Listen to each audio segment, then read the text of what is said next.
How to find your link on Monopoly Go. Send Monopoly Go link.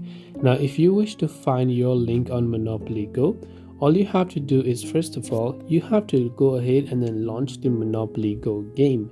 Once you launch the game and you wish to find a link which is your invite link so that you can send it and invite other people to the game, and you want this to be your own unique invite link.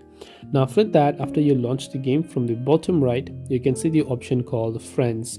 Just tap on the friends icon there, and here you can see a couple of options. So here you can see contacts and here you can see invite. So all you have to do is tap on this invite icon right there, and there you'll also find the invite button in the orange button.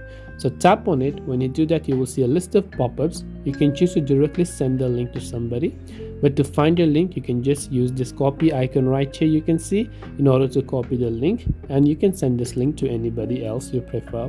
This way you will be able to find your link on Monopoly Go. I hope the video helped you. If you have got any questions, feel free to leave them down.